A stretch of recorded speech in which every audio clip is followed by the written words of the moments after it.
Ladies, we'll say the inner wheel prayer now. Please join me. Instill in us, O Lord, the true meaning of friendship. Never let us forget that we are all thy children. notwithstanding the differences in our culture and creed. Endow us with the desire to serve our fellow men, remembering that we too often need help whenever or wherever the need for service arises. Help us to be ready to serve, endeavoring to make our badge of inner wheel worthwhile, ensuring that we have not lived in vain.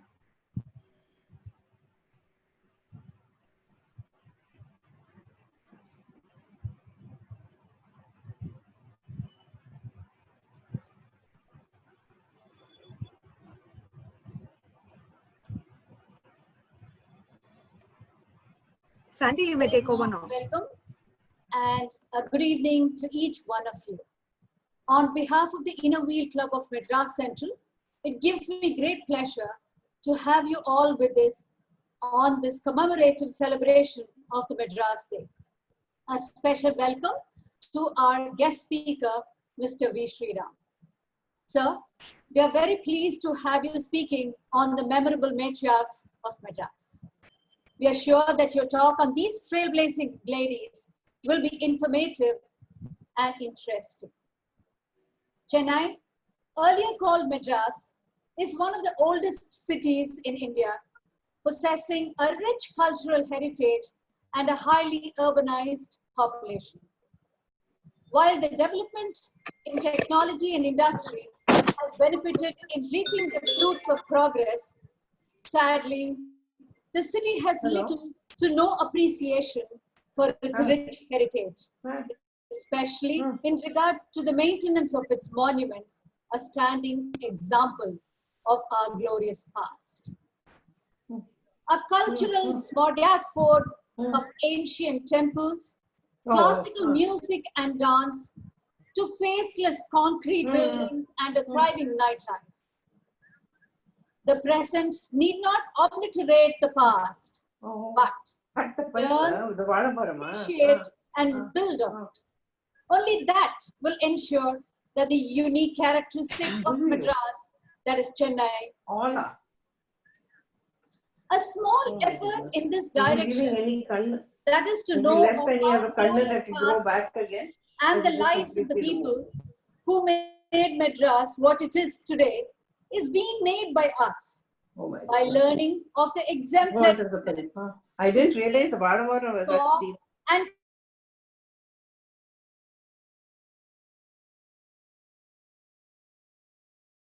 Sandy, you're muted.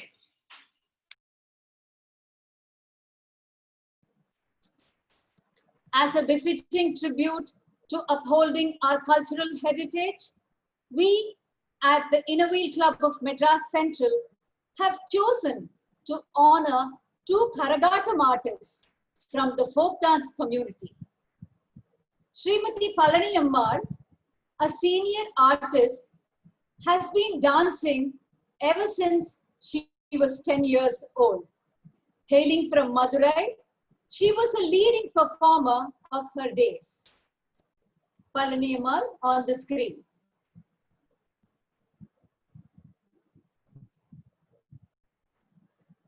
Srimati Jyotimani, another Karagatam artist, hails from Tirunelveli and has been performing for the past 15 years.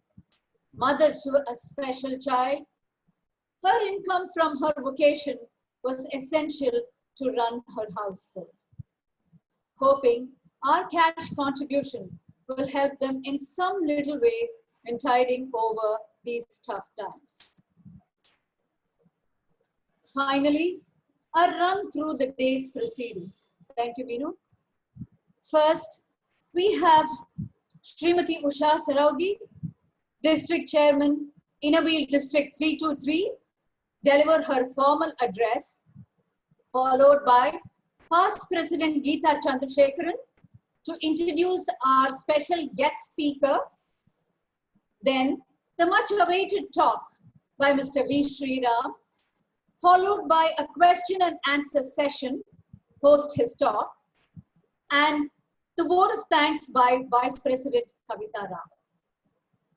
I request all who have questions to please post your question in the chat box, and our members will pass on the questions to Mr. Sriram to clarify. Thank you and welcome once again. Over to you, District Chairman Usha Saragi.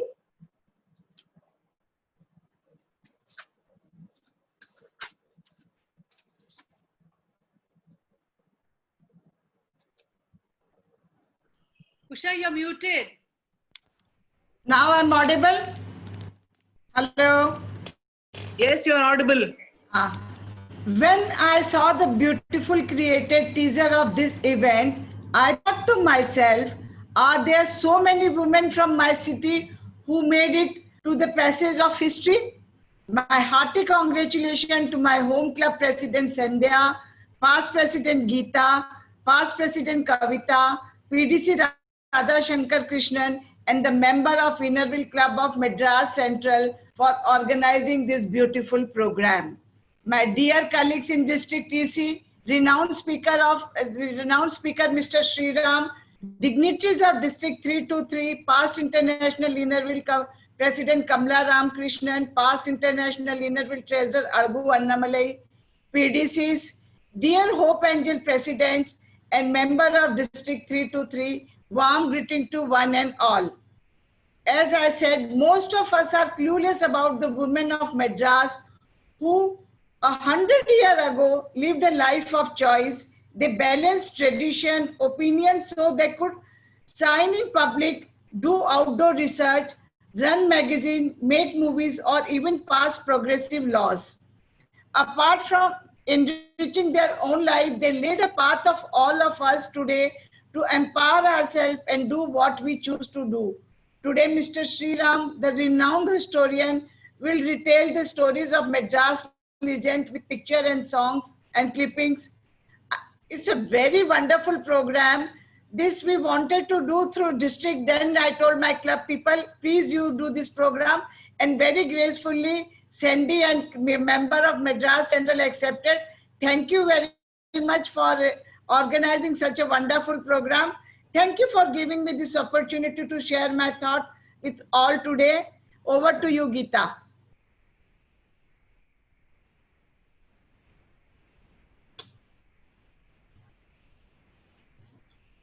Good evening. Can you all hear me? When I asked Mr. Sriram, for his biodata, he said to look it up in Wikipedia. But honestly, that version doesn't do him justice. And most of us are really not concerned about where he was born or his educational qualifications. What we do know, or at least need to know, is that he is passionate about history, about music, and about our heritage. And when a person is passionate about anything, his interest, his understanding, and his knowledge increases threefold. Combine this with a great sense of humor, and we have B Sriram. Sriram pioneered the concept of heritage walks in Chennai with a fund of interesting and entertaining stories about the British, the Portuguese, and many famous residents of Madras. Starting with the Mylapore walk in 1999, he has since covered each and every old part of Madras, be it a story or a scandal. More recently, he has taken various groups to other states as well, and other countries too, including Cambodia. He is a regular columnist in the Hindu and an associate editor of Madras Musings. He also has more than a dozen books to his credit. He is currently one of the secretaries of the Music Academy, Madras, apart from running his family's business in industrial hydraulics and software. It gives me great pleasure to present the speaker of the day, Mr. V. Sriram, who will be talking to us about the memorable matriarchs of Madras. Before we start, the host will be muting all of us, but in the event there is some glitch, I request all of you to please put yourselves on mute. And also, any questions you have, as President Sandy mentioned, please put it on chat. We will discuss it after the talk. Thank you. Over to you, Sriram. Thank you, Geeta. Can you hear me?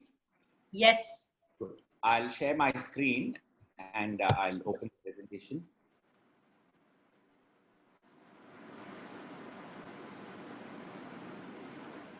I'm talking about my topic and it was Geeta who suggested it. She said it should be on the Matriarchs of Madras. And because this is a topic that I have presented in the past as well. And I thought that it's a very good subject to speak about because it does make for a very interesting tale of evolution.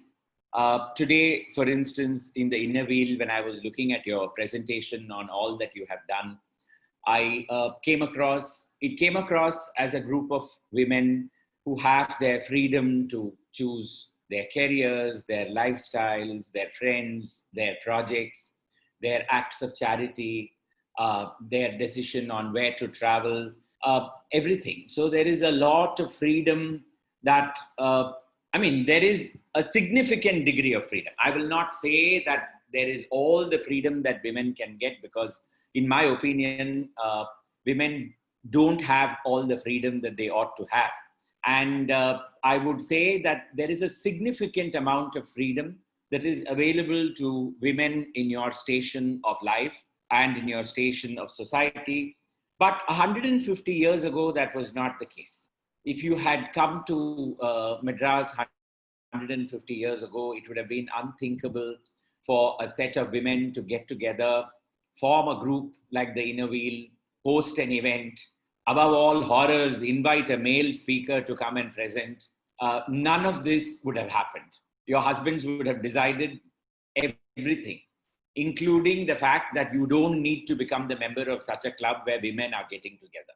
And in any case, they would have controlled the purse strings.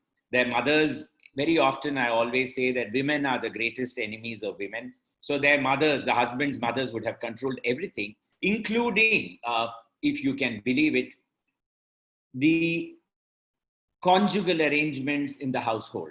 There was just one bedroom and it was communal sleeping. That was the general arrangement. It was the mother-in-law who would decide on which day of the week a son and his wife could go and spend their time together in a private room in the house.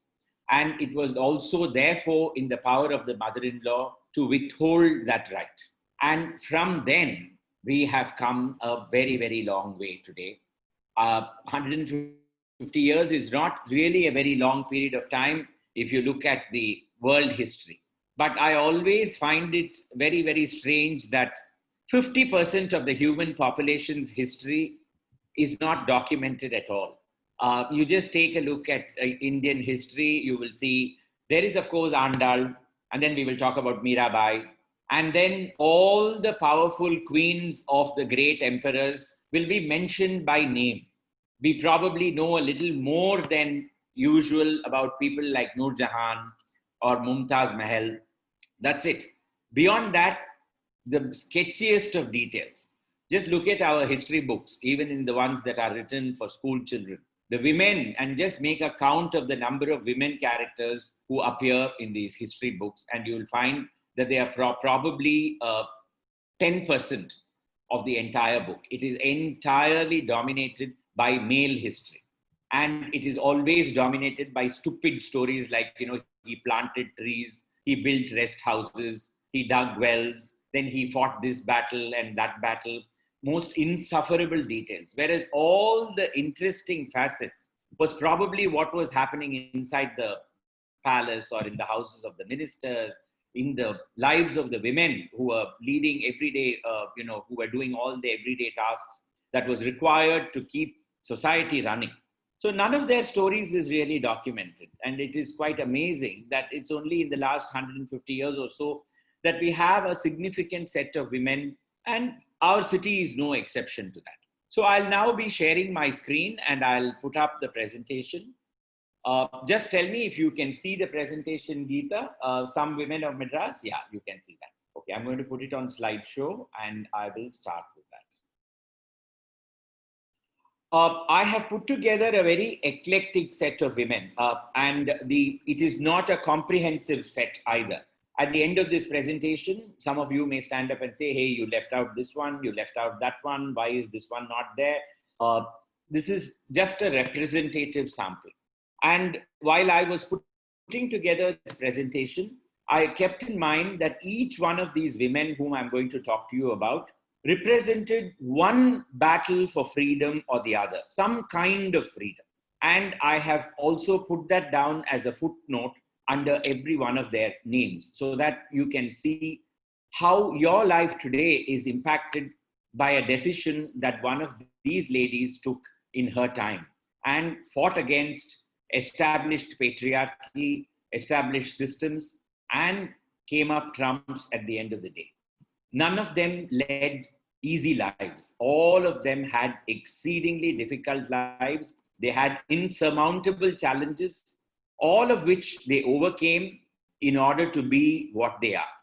None of them during their years of struggle knew that they would survive to tell the tale or that history would document what they were or what they had set out to become.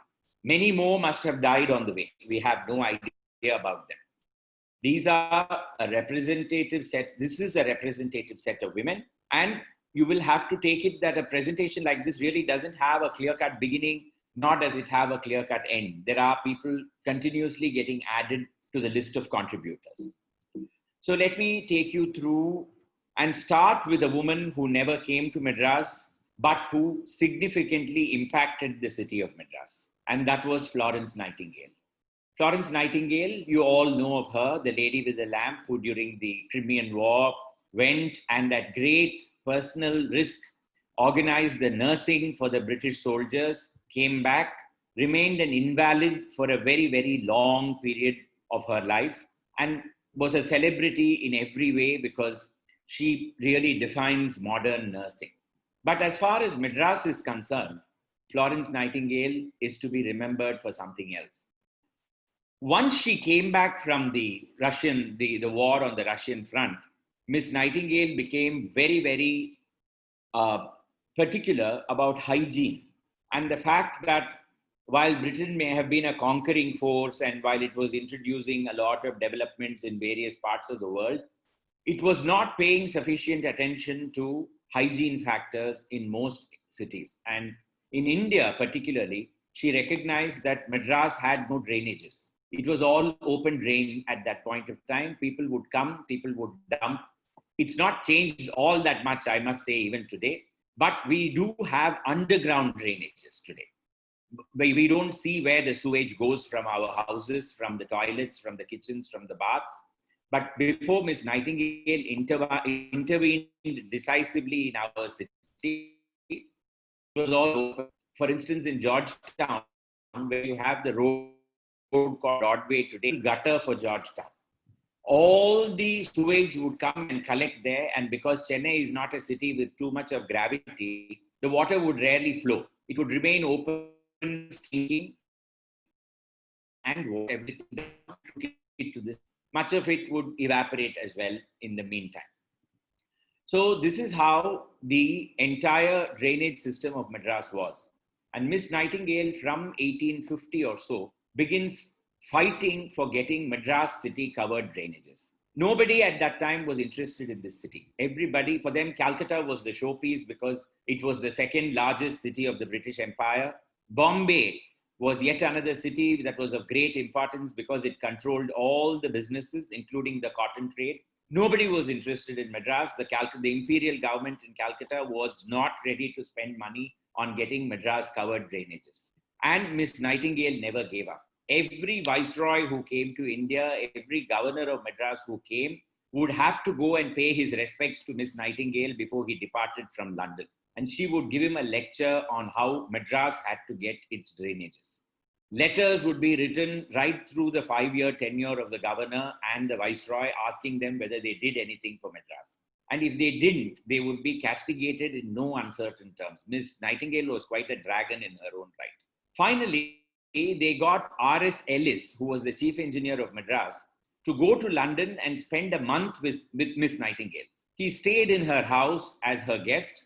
She took him to all the drainage works in the country, the important ones, showed him how it works, and impressed upon him that you needed a plan for getting drainages in Madras.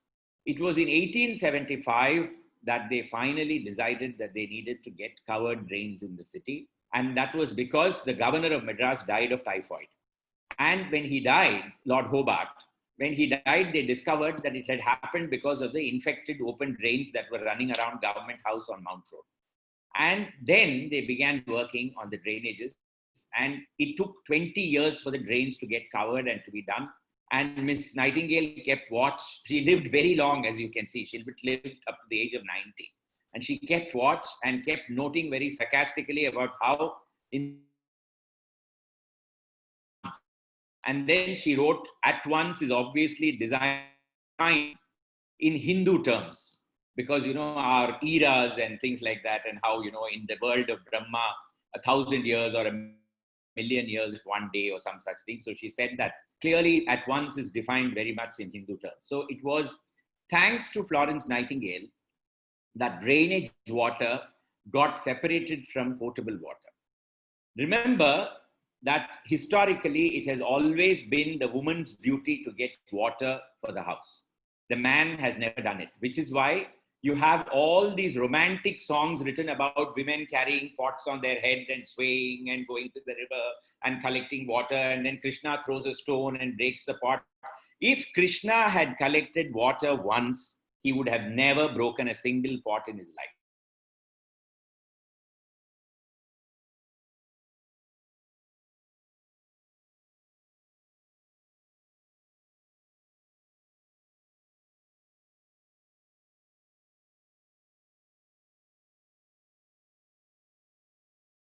Was written with a very romantic notion that it was like going and fetching a cake of soap or some such thing. But in reality, it was quite tough.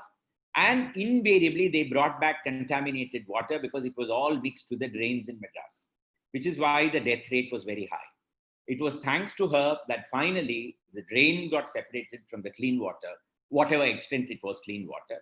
And therefore, life for women took one step in the right direction.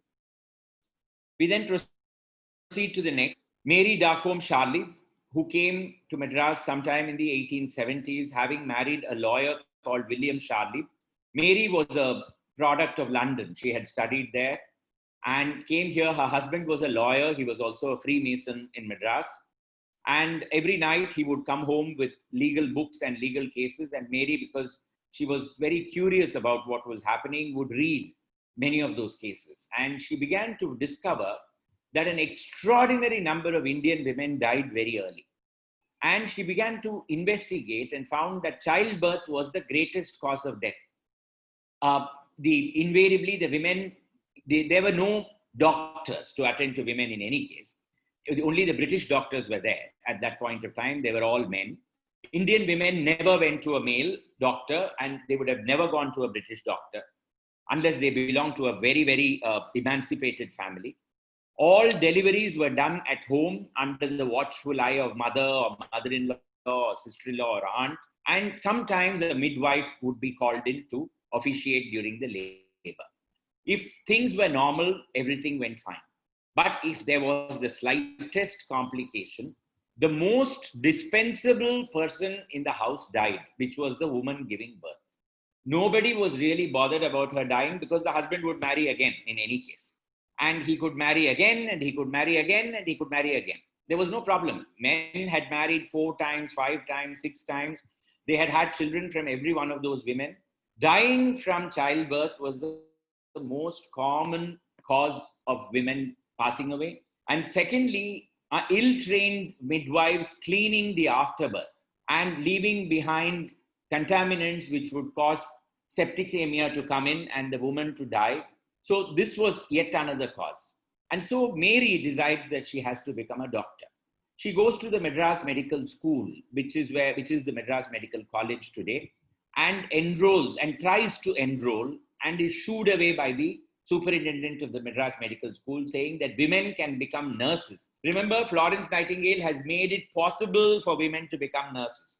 And now we have this woman who wants to become a doctor in Madras. And the superintendent says that you can be a nurse, you're not going to become a doctor.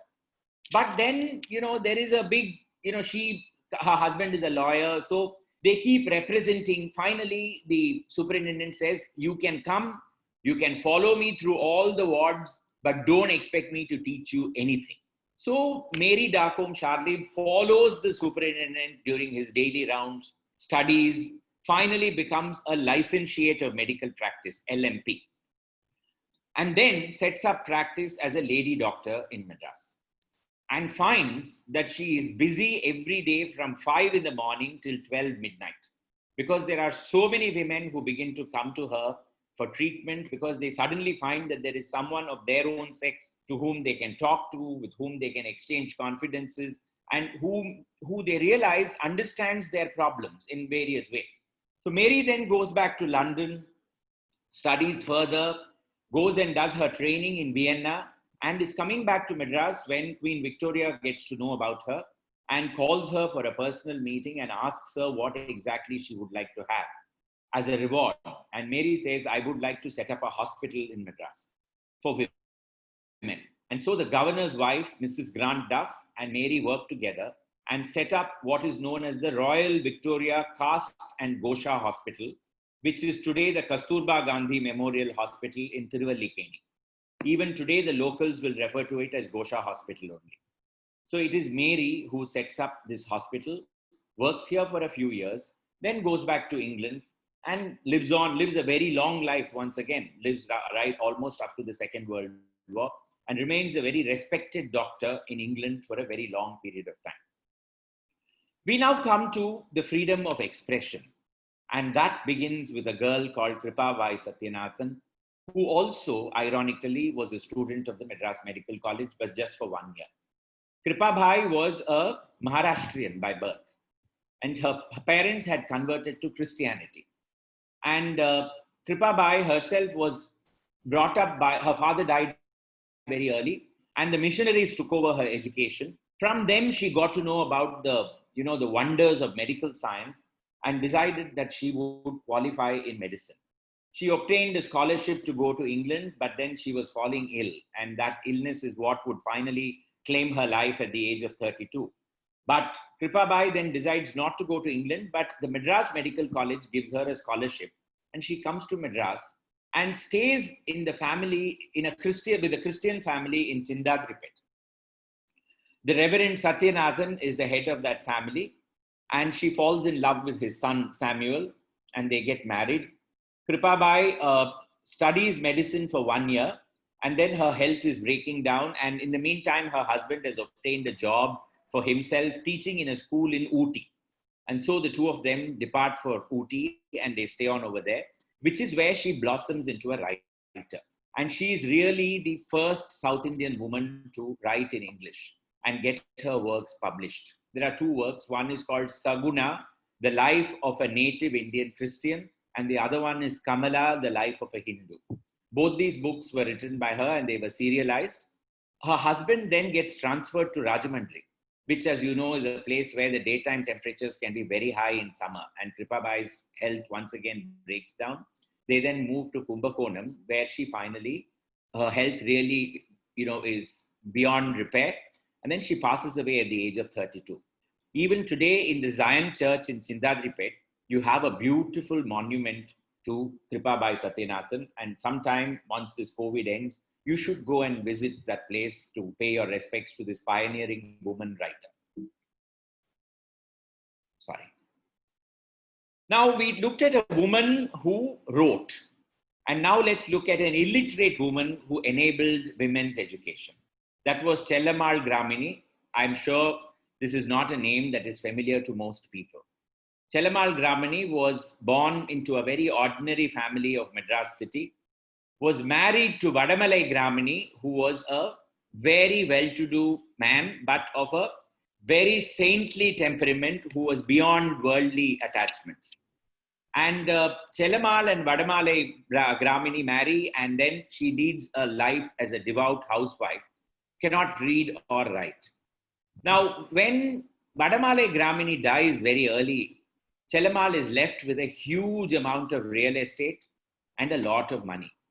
And she administers it all very, very well during her lifetime.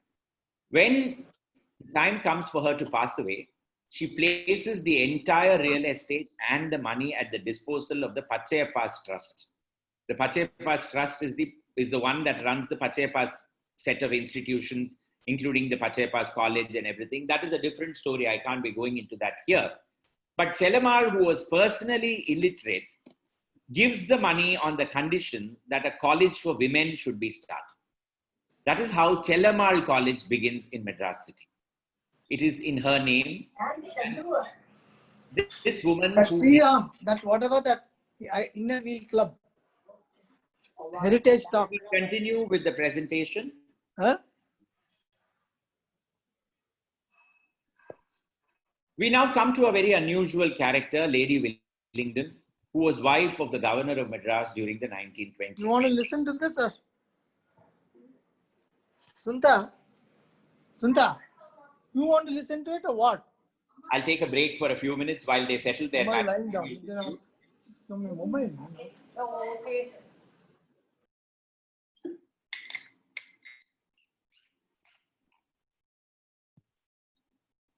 Yeah.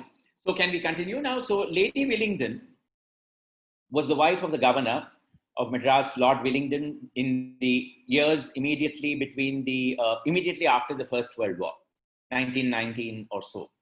And this is freedom to use and misuse office. That is what she defines as far as I'm concerned.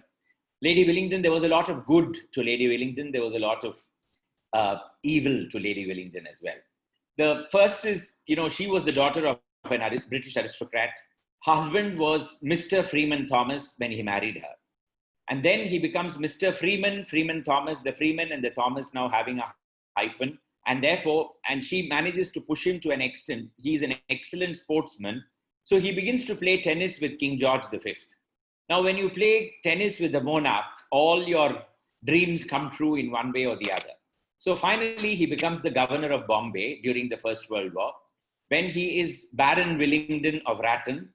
And then immediately after that, he becomes the governor of Madras when he becomes Viscount Willingdon. After that, he goes to become Governor General of Canada for 5 years, and finally returns to India as the Viceroy of India as the Marquis of Willingdon. So it was an unprecedented rise for a man who was just Mr. Freeman Thomas, finally ending up as the Marquis of Willingdon. In fact, it was always said that no matter what Lord Willingdon was, it was Lady Willingdon who was the governor, who was the Viceroy, who was the Governor General, everything. She had certain peculiar habits. Wherever she went, if anything took her fancy, it would be collected and taken home. And next day, an embarrassed aide-de-camp would come and return the stuff from whosoever house it had been taken away. Most often, these things were never returned. It was not kleptomania. It was just a thought that everything was mine because I am the governor's wife, so it really didn't matter. When he became Viceroy and they traveled to Baroda, the royal family buried all its jewelry in the garden because if she noticed it, she would take away the pearls and things like that. But she managed to walk away with a mahogany toilet seat from Jaipur because she thought it was very good. And everything had to be in the color purple as far as she was concerned. The room had to be in purple, the royal viceregal train had to be in purple color, and bouquets of flowers presented to her had to be mauve. They couldn't be anything else. And in Jaipur, in Gwalior, what they do is they find that the toilet paper is white and they don't know what to do with it. So they dip it in potassium permanganate and roll it and place it in the toilet roll. And next day she meets the Maharaja and says, everything was fine, but there is something wrong with your toilet paper because I'm now purple all over. But anyway, so Lady Willingdon was the first lady of Madras between 1919 and 1925 or so. And this lady, for all her faults, did a lot of good. One is she encouraged the women of Madras to give meat or muscle to a club called the Egmore Ladies Recreation Club. She wanted, it had already been formed, this club had already been formed. You know the Raja Muttaya and the Rani Mayamai Kalyana Mandapam today on Egmore. That is where this Egmore Ladies Recreation Club was. And she encouraged the Indians and the Indian women and the British women to meet together, play table tennis, play tennis, and she was a tennis champion herself. She would come and participate in the events, and she encouraged them to get together in a very big way. She also helped in founding the Nurses Association in Madras, which is why the city had a strong body of nurses historically over several years. And she also helped in widow rehabilitation. We'll be coming to that in the next few slides. Now, at this time when Lady Willingdon was the first lady of this city or this presidency, you had R.S. Subbalakshmi. Subbalakshmi, born in 1886, was the daughter of a professor. And at the age of 10, she hears a scream from the neighboring house and looks out of a window to find a young girl of 3 being held by several people and one man trying to tonsure her hair and removing all the jewels from her body. The girl is just 3 or 4. So Subbalakshmi is very curious because hers is a slightly more advanced family. She doesn't understand what's happening. She asks her mother, and the mother says, don't you know that child was married and her husband is dead? She's now a child widow at the age of 3. And now for the rest of her life, she will be shaven-headed. She will wear just ochre. She'll be consigned to the kitchen and she will have nothing else to do. Her very presence is inauspicious as far as the family is concerned. So the child doesn't know it got married. The child doesn't know that the husband is dead. The child doesn't know she's widowed, but she's going to live with the consequences of it right through life. This is the way the Brahmins treated the widows, particularly the Brahmin community.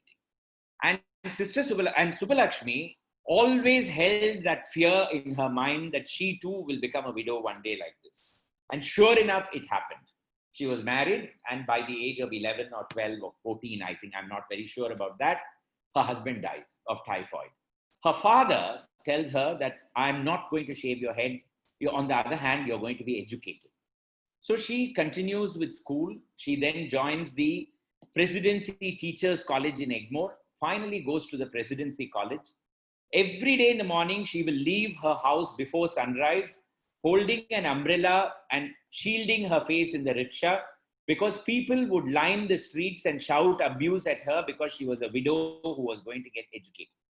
These classmates in school, college, they were all men and they would make fun of her. She almost had a nervous breakdown and failed in her favorite subject, mathematics. But then the family was not giving up. She had a widowed aunt called Chitti who had shaven her head, and she encouraged her. And finally, she qualified in botany and becomes a graduate, standing first in the presidency. Subbalakshmi then goes to meet the director of education. And when she presents the card, it says Sister Subbalakshmi. Now, the director of education is an English woman, and she's a little irritated by seeing that. And she thinks that because Subbalakshmi studied in the Presentation Convent, maybe the sisters there converted her or some such thing. So she asks her, why are you calling yourself sister? She says, I would like to become a sister to all the widows of this presidency.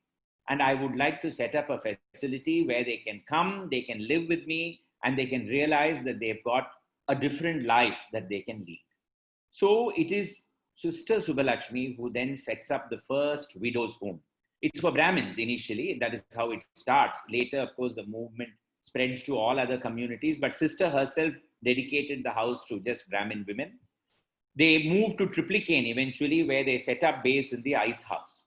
And Sister herself becomes a pioneering educationist, founding several institutions, including the Vidya Mandir school later on in life. Sister, of course, never married, afterwards, but she encouraged several of the widows in her widow's home in case somebody came and wanted to get married to them. They were allowed to do so. Many of them went on to become teachers.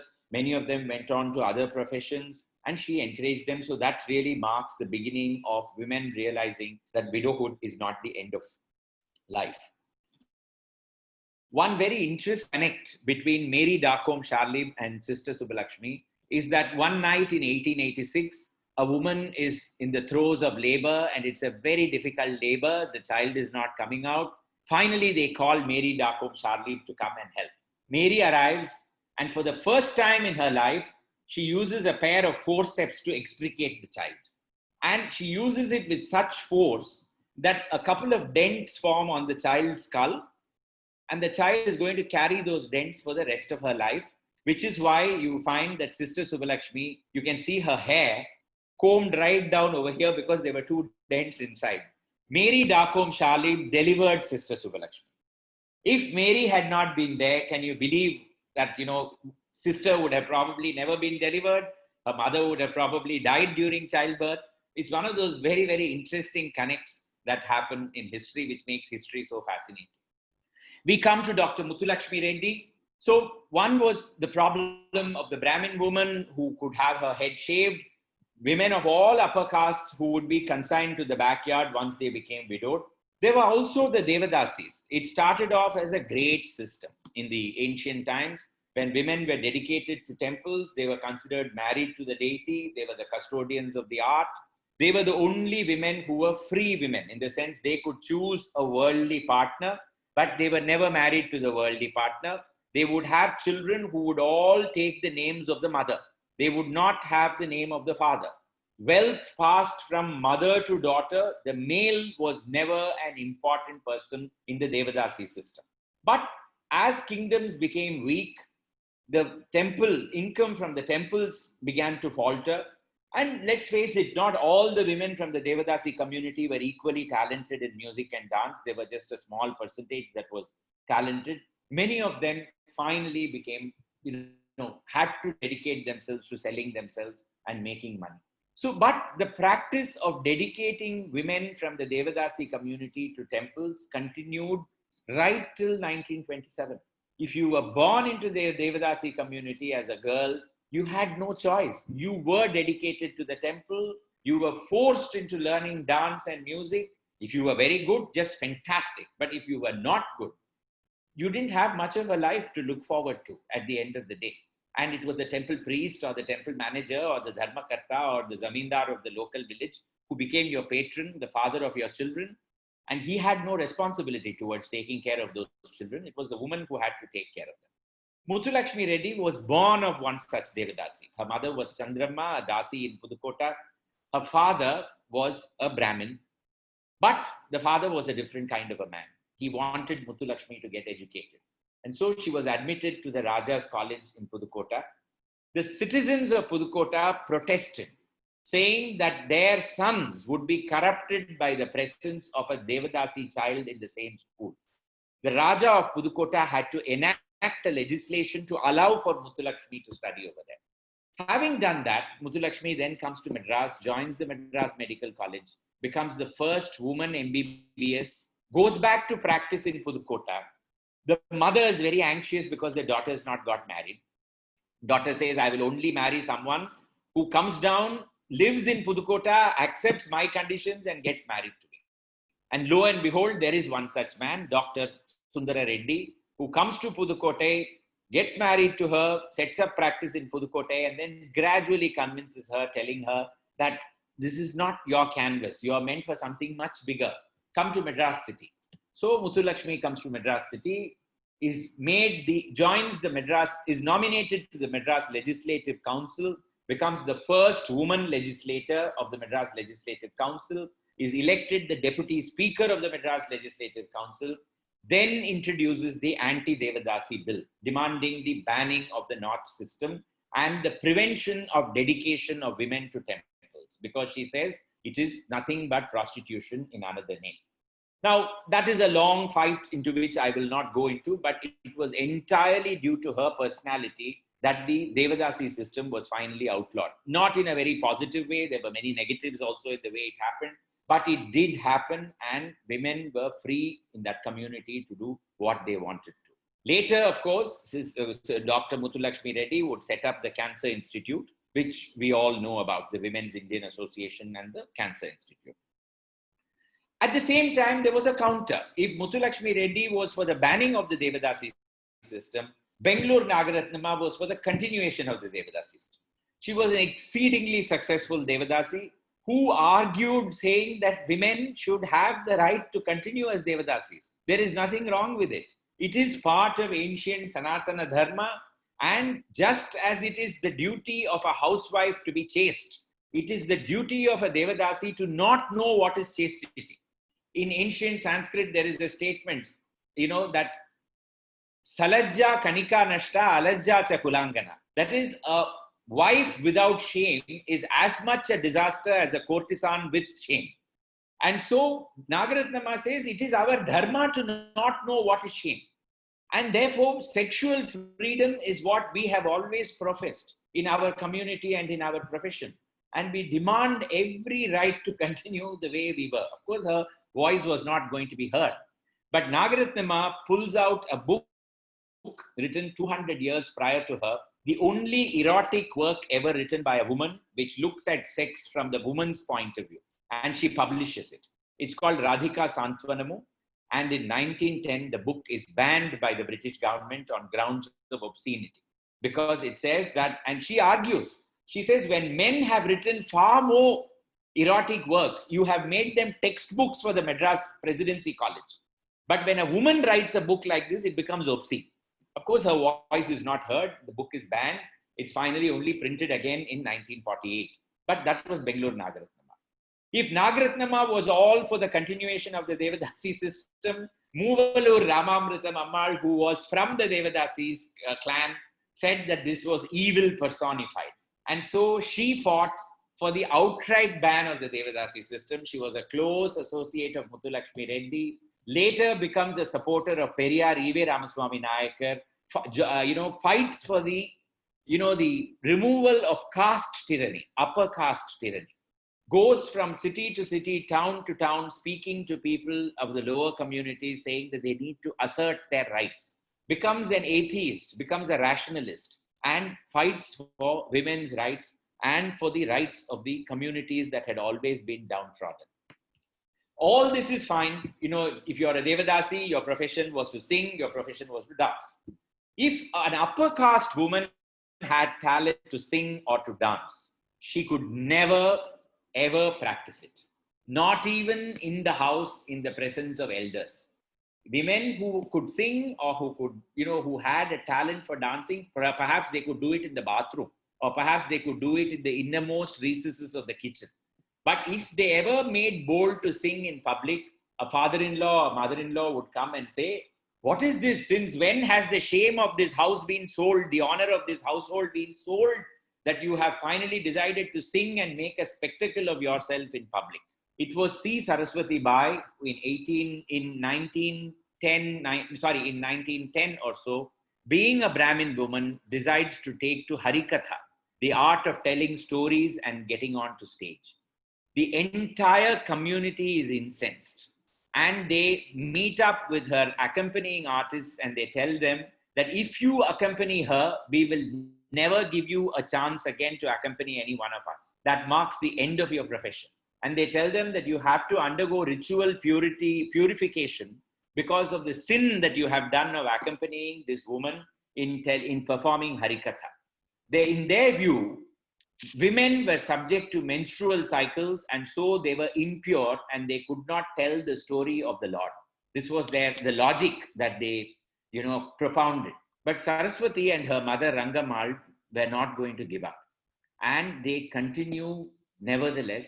And there is an invitation to perform when the police has to be called in to maintain law and order, because there is a riot outside the building where the performance is going to take place. Next comes another invitation to perform, and at the end of it, she is given 450 rupees as her reward for the performance, at a time when most Carnatic musicians got 150 rupees.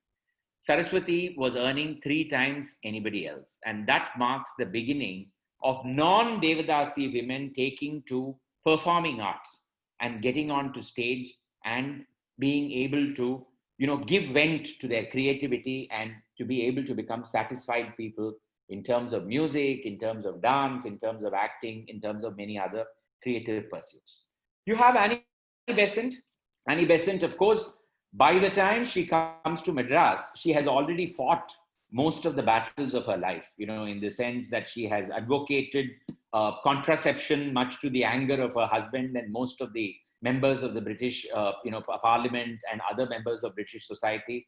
She has divorced. She's been separated from her husband, never divorced, but separated from her husband, lost the custody of her children to him, and has led a strike of match girls, the girls who used to work in the match factories in England. She has led a strike of all of them. Finally, in 1890, she becomes a Theosophist and comes to Madras and becomes a member of the Theosophical Society, joins the freedom movement, the Home Rule League, several things, suffers imprisonment and all that. But in 1918, Annie Besant is involved in a very interesting exercise. Today, we talk about big companies like Infosys and all that. But in those days, Binny was the big company of Madras. Binny employed 20,000 people in those days. And the workers used to get half an hour lunch break, and they worked for 12 hours a day. And if you were a man, you worked for 12 hours. If you were a woman, you worked for 8 hours. If you were a child, you worked for 6 hours in Binni factory. So men, women, and children were employed over there. And the workers got exactly half an hour for their lunch. And if they came late, the Anglo-Indian overseer would abuse them and would fine them and would reduce their wages. In those days, how did the workers entertain themselves? There were bhajane sabhas in Perambur. People would go and sing bhajans. That was their way of letting off all their anger. And so in one such bhajan sabha, the manager of the sabha overhears two workers talking about how, his name is Selvapati Chettiar, the manager of the sabha, and he overhears two workers talking about how it's very necessary for them to run back to Binni Mills, otherwise they lose their wages for that day.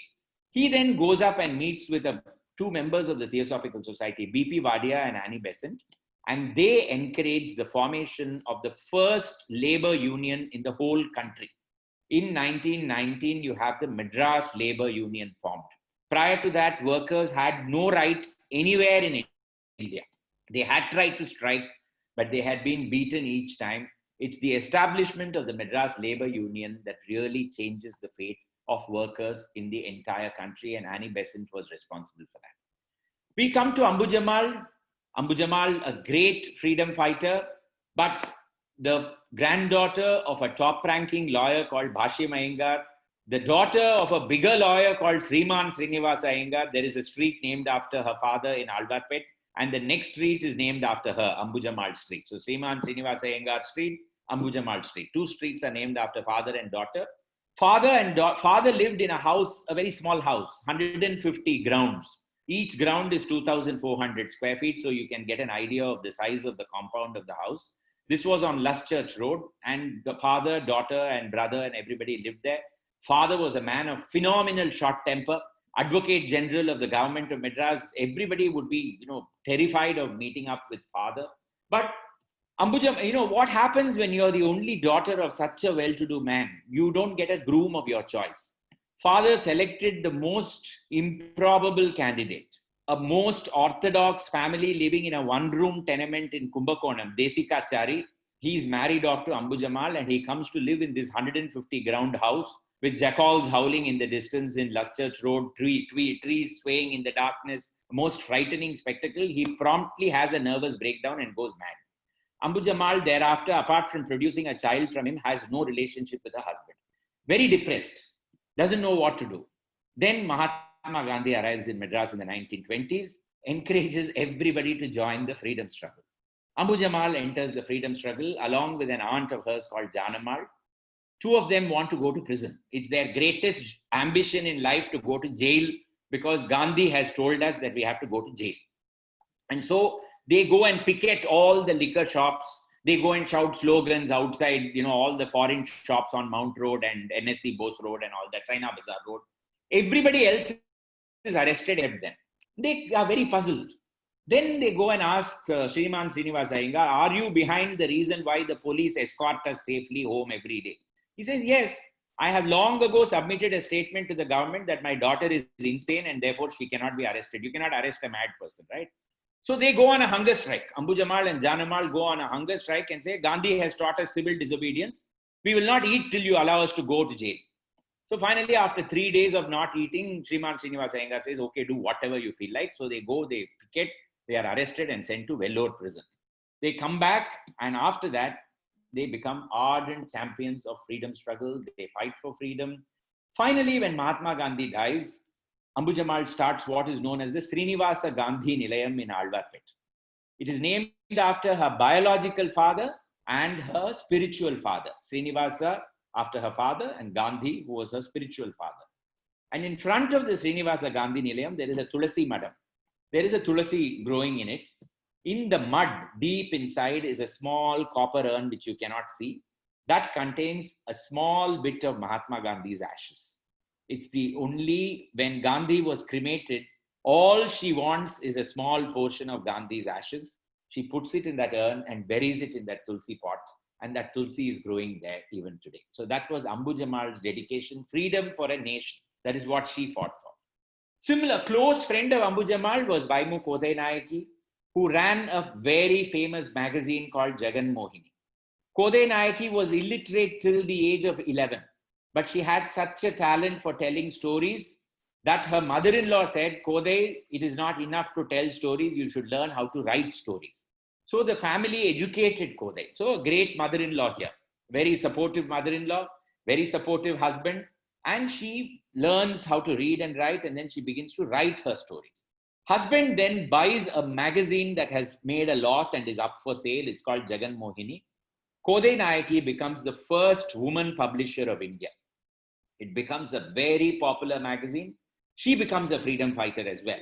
She joins the Congress party, would sing songs, would make speeches, would write articles on Gandhi, is arrested, sent to prison, comes back and continues with the Jagan Mohini.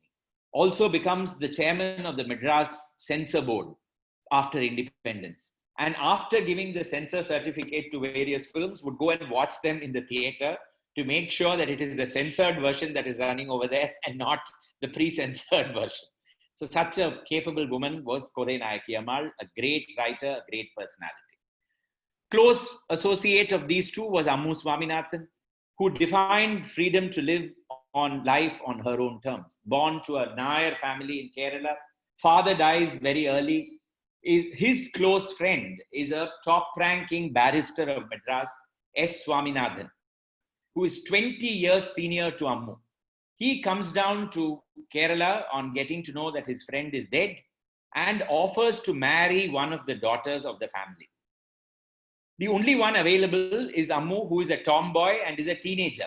Swaminathan is 20 years older to her. But she lays a condition saying, just like Muthulakshmi Reddy, that I will get married only on the condition that I am educated in English from an English teacher so that I can speak English, the English speak it. Secondly, you should never ask me where I go and when I come home, because nobody in my family has ever asked my brothers this question. They only ask me. So why is it that I am answerable? So Swaminathan agrees to everything, gets married to her. Now he is a Brahmin, she is a Malayali Nair. So it's a sambandham marriage. It's not accepted as a regular marriage. And so when Swaminathan travels to London, he takes Ammu with her there. He marries her once again in London as a registered marriage so that it can be legally recognized. And Ammu is behind this whole move. Then they come back to Madras. He dies very early when she is just in her 30s. But she then becomes a member of the Madras Corporation. She becomes one of the first women councillors of the Madras Corporation, fights for women's education in corporation schools, sanitation, all the things that women are affected by, she fights for.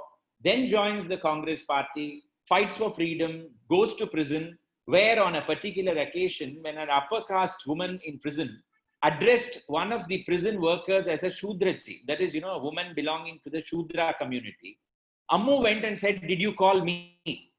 And that lady is taken aback. She said, no, I meant one of the maids. Said, no, I'm also a Shudra. So you're calling me also as a Shudrachi. So why are you beginning with this kind of a term? So she always fought against the use of caste terms. She finally objected to Pandit Jawaharlal Nehru referring to himself as Panditji, because she said this is an example of Brahmin titlehood.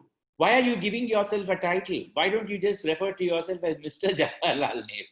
And Jawaharlal Nehru had to accept it. He had to see the logic behind that, saying that this is a caste divider, the kind of titles that we give each other. Lady Andal Venkat Subbarao was a child widow belonging to the Arya Vaishya community. Now, when she marries for a second time, now you had Sister Subbalakshmi, who did not marry but chose to emancipate the life of fellow widows. Now, here you have a woman who, after being a child widow, marries a top-ranking lawyer of Madras as his second wife. And he is Mutta Venkat Subbarao. Venkat Subbarao becomes a judge of the Madras High Court, is knighted, becomes Sir Mutta Venkat Subbarao, so she becomes Lady Andal Venkat Subbarao. He then becomes agent to His Exalted Highness the Nizam of Hyderabad and Berar, a hugely successful career, and they are childless. All their wealth is dedicated to the emancipation of women. And that is how you have schools like the Seva Sadan that is set up in Chenston Park on Harrington Road, various schools that came up for teaching women various skills. bringing forward women from backward communities and ensuring that they were all prepared for life in other professions. All of this was done by Lady Andal, and today we have schools in her name and we have a school in his name as well, a great couple. I mentioned to you that the Devadasi system resulted in the banning of Devadasis. Now, where did the dance go? What happened to the art that the Devadasis were practicing? It was considered derogatory for women from other communities to dance. The woman who changed that was Rukmini Devi Arundel. Rukmini Devi, who staged her first dance performance in 1935 in the Theosophical Society, and from then on went on to found Kalakshetra, which made a huge difference in the lives of so many people. Today, it's an institution of national importance where dance taught. We come to a very interesting woman, the first woman chartered accountant of India, R. Shivabhogam Ammal. Shivabhogam goes to prison along with Ambujammal, Vaimu Kodai Nayaki Ammal, Janammal. They all are imprisoned together in Vellore. When they come out, each one of them has a different ambition in life. Shivabhogam wants to become a chartered accountant. And in those days, it was known as the government diploma in accountancy. She writes that examination, passes it, and then is awaiting her certificate. What she gets is a letter which says, as a professional, you cannot go to prison. You have already gone to prison and come out. Therefore, the certificate is withheld and you cannot practice as a chartered accountant. Shivabhogam takes the government to court, sues it, and finally gets a verdict in her favor. This is before independence, mind you. And she becomes India's first woman practicing accountant. Wears only khadi, travels only by bus right through her life, because she says, I have to travel by the mode by which the common people travel in this country. I'm not different from any of them. Specializes in auditing the accounts of charitable organizations.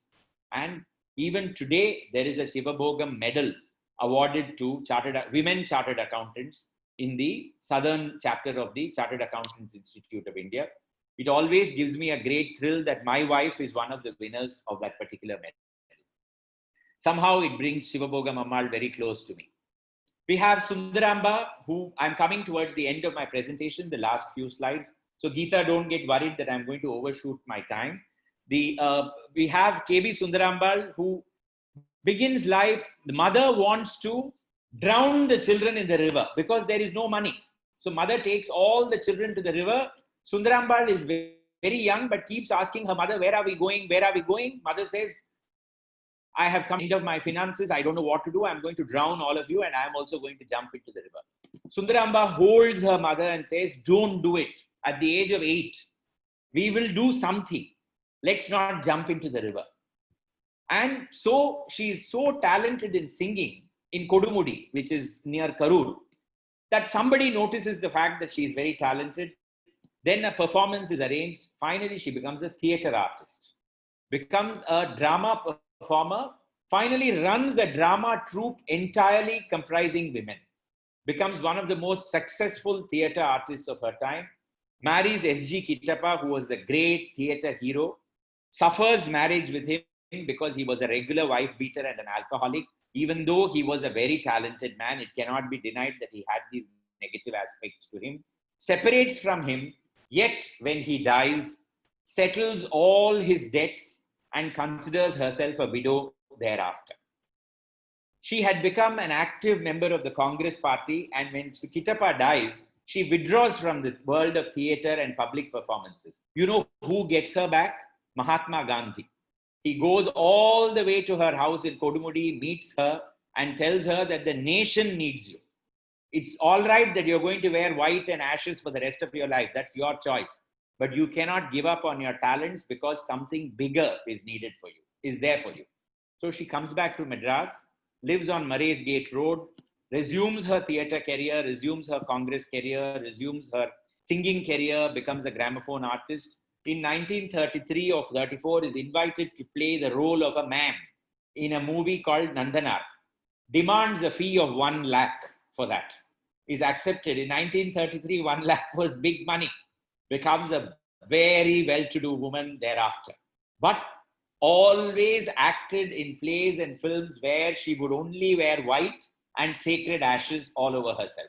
Never ever donned a role of a married woman. Such was her independence. She had the freedom, the courage of conviction to be herself. She was Sundaramba. She could not be mistaken for anybody else. I have missed Durgabhai, my favorite character. Durgabhai Desh Mukh, born in Andhra, married very young, decides one day that marriage is not for her. Tells her husband that I'll find another woman for you. You get married to her and you release me from marriage. So identifies a woman, gets her husband married off to him, comes to Madras with her mother and brother, studies law in the Madras Law College, sets up practice as a lawyer here, fights for women's abuse cases. Earlier in her village, she had begun a movement of identifying all the men who beat their wives regularly and began a name and shame campaign in those days. Identified the places where these men worked, organized a group of women to go there and shout slogans against them when they would enter their place of work. And so shame them so that they would transform their behavior towards their wives. So this was Durgabhai. And now in Madras, earlier, then she becomes a Congress party worker. Gandhi meets her and says, when will you learn Hindi, Durgabhai? She tells him, when you learn Telugu, Bapu, I will learn Hindi. So Gandhi then begins to learn Telugu. Thereafter, Durgabhai learns Hindi. Then Durgabhai, having practiced as a lawyer in Madras, is finally made a member of the Constituent Assembly in Delhi, along with Ammu Swaminathan. So she's one of 15 women who are involved in the writing of the Constitution of India. And if at all the Constitution has got safeguards for women, we have to thank women like Durgabhai for it. Durgabhai is a single woman in Delhi, and Jawaharlal Nehru decides to play Cupid. He organizes her wedding with the Finance Minister, Government of India, Sir Chintaman Desh Mukh, ICS, former governor of the Reserve Bank of India. And it is said, she's written a brilliant biography called Chintaman and I. It's a brilliant work. She talks about how he took her and he proposes to her in his residence. And later in Tara Ali Beg's book, you come to know that Chintaman actually took her to a tree and carved their initials on it with a heart around it. Can you imagine the Finance Minister of India doing that? It's one of the most enduring romances. Deshmukh was the singularly handsome man, and Durgabhai was not a beauty, let me put it that way. And my wife's grandfather was one of Chintaman Deshmukh's friends because he was a senior man in the government. Till the end of his life, he used to have a very favorite anecdote of his. He said, when it was announced that Chintaman was going to marry Durgabhai, we were all stunned. So I went to Chintaman and said, Chintaman, have you ever seen yourself in a mirror?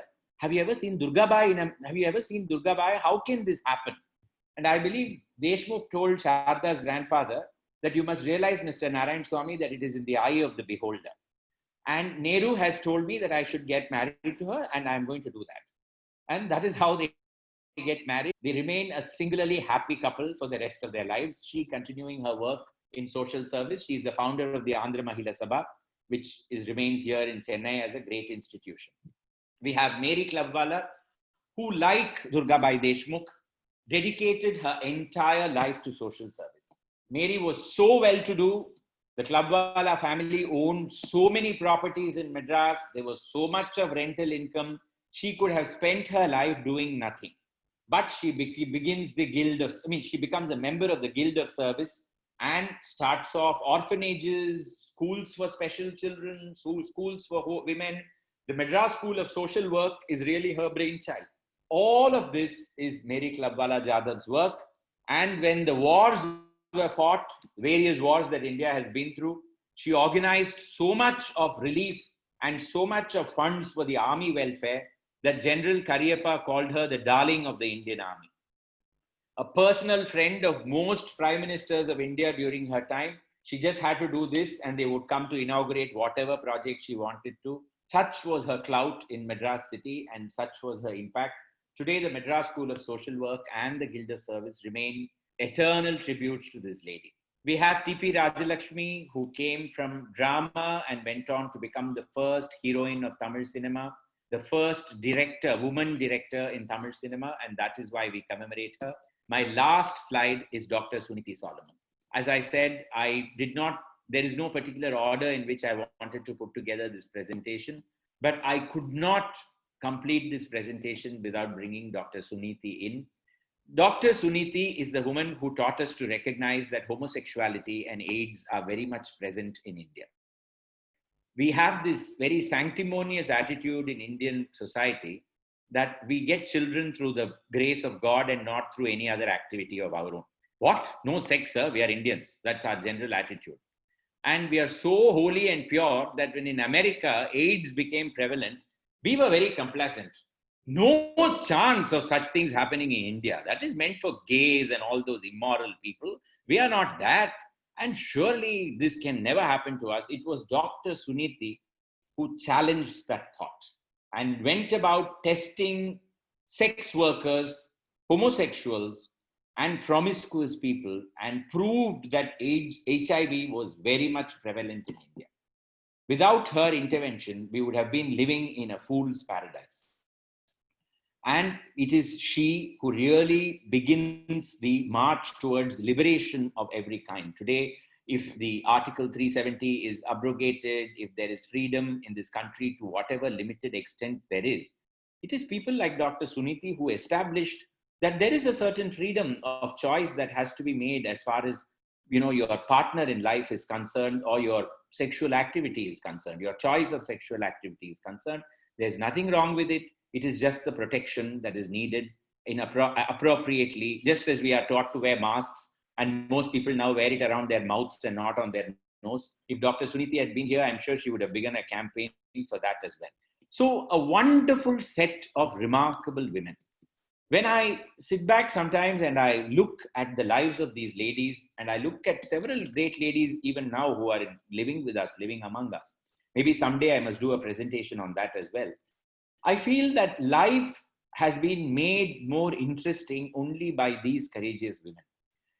It's very easy for a man to go ahead, get educated, to start up a business, to do anything he wants. These are the women, these are the people who have fought against all odds to establish themselves at every turning point in history. And long may your tribe survive. Long may you all be successful. May you all achieve satisfaction in whichever career or whichever path you want to take in life, because in your happiness lies the happiness of humanity. Thank you so very much for the time that you have given me today.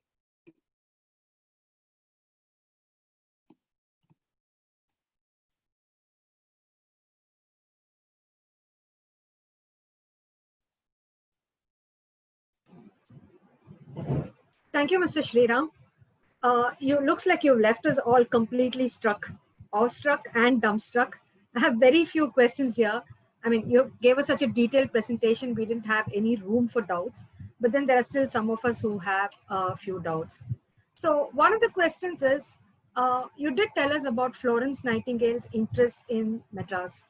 How was she made? I mean, how did she know about the sanitation woes in Madras? There was a sanitary report of India. There was a sanitary commission appointed by the government of India to go into the sanitary conditions of the various cities.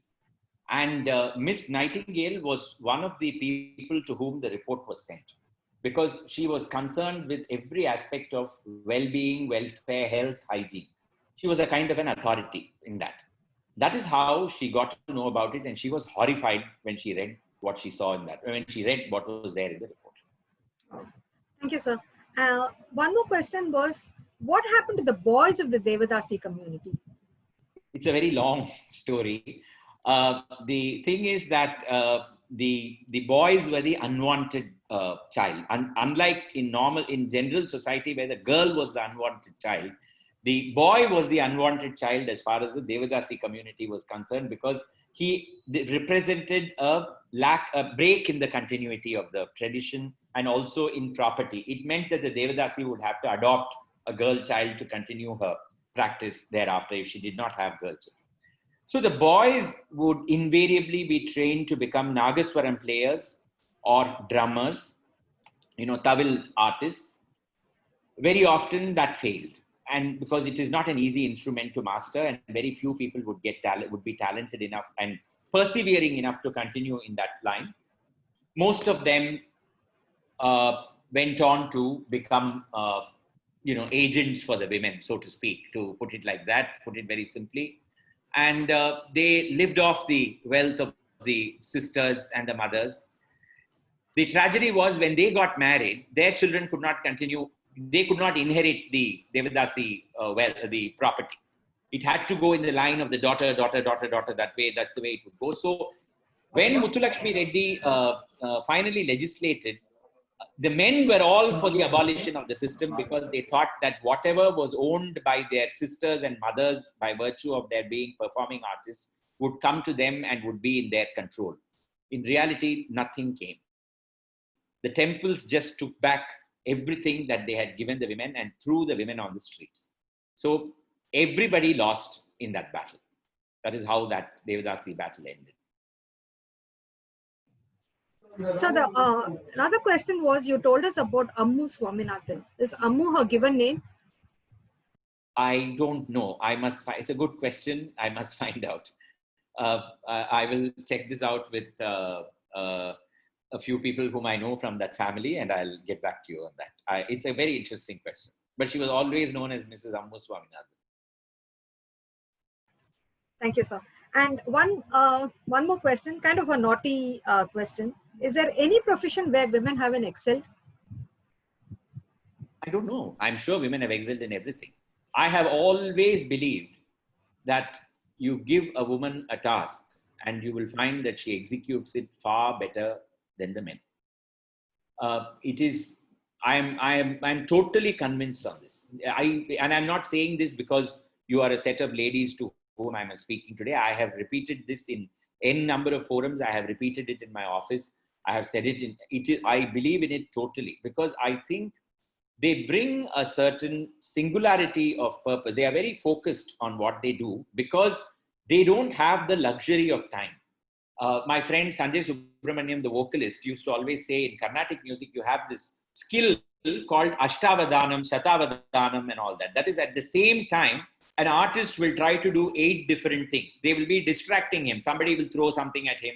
Somebody will be asking him a question. He has to answer, still continue performing. So, they do 8 activities. Such a person is called Ashtavadhani. Then you have Shatavadhani, which is 100 activities at the same time. So that's supposed to be a hallmark of focus. He would say that any woman is an Ashtavadhani and a Shatavadhani. He would say because men have the ability to say, no, I can't be bothered about all that. You take care of it, and they will go off to office. The woman has to take care of what's happening in the house, the telephone not working, the gas fellow not having arrived, the electricity bill not being paid, the children's homework, the teacher's complaint. So there are 20 different things that a woman manages at the same time, apart from a career. I have never, ever come across a woman saying that I can't take care of my children because I have to focus on my career. In fact, the reverse is what unfortunately happens most of the time. And therefore, I would say that they are inbuilt to multitask. That talent to multitask is in many ways ingrained in women. And so they are able to do very well in whichever profession they take. They are a serious threat to menfolk. Thank you, sir. There's one last question that's come in now. Did Dr. Muthulakshmi have her own children? Yes, she did. She had a son, Dr. Krishnamurthy, who continued to run the Cancer Institute till the end of his life. Dr. Shanta was a very close colleague of his, and it is only after him that Dr. Shanta now became the chairperson of the Cancer Institute. Thank you, sir. I think that kind of completes the question round. Thank you very much for this amazing presentation, sir.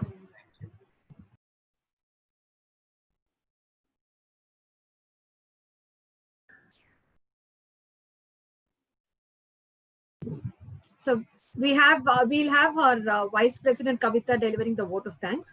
Thank you. Kavita is an old friend. Hi, Sriram. Excellent, as usual. Thank you. நிமிர்ந்த நடை, நேர்கொண்ட பார்வை, நிலத்தில் யாருக்கும் அஞ்சாத நெறி, திமிர்ந்த ஞானம் என இவை அனைத்திற்கும் உதாரணமாக வாழ்ந்த சாதனை பெண்களை பற்றி பேசி எங்களை சிந்திக்க வைத்தமைக்கு நன்றி. Sriram, that's to you. Thank you, Mr. Sriram, for your impactful talk on these awe-inspiring ladies who continue to live beyond their time. Thank you for taking valuable time out for us especially in this particular month when you're busy zooming in and out of several such commitments. Thank you. Thank you, District Chairman Usha Sarogi, for seamlessly adapting to the new norm and conducting an inner wheel year to the best of your ability, along with the enthusiastic and cooperative Executive Committee, past district chairmen, and the Hope presidents. Thank you all, ladies, for joining us and traveling through time to learn of these path-breaking women. Let's each of us strive to achieve greatness in our own sphere. Thank you, Meenu, for your quiet efficiency. Ladies, Meenu is Nallamai's granddaughter, who's ghost managing this entire show for us. Meenu plans to use the money thus earned to fund the road track project. Thanks, Meenu. It's been a pleasure working with you. If there's one advantage that we have derived in this pandemic, it's all these educative, informative, and entertaining Zoom University programs that's keeping us mentally agile and engaged. Thanking Zoom and the host of applications that has kept us connected virtually. If not for internet and social media, the world would have turned into one big asylum in the past 6 months. Finally, our thanks goes to all those who helped make this program possible, especially members of Madras Club of Madras Central, who have been a great source of strength and support.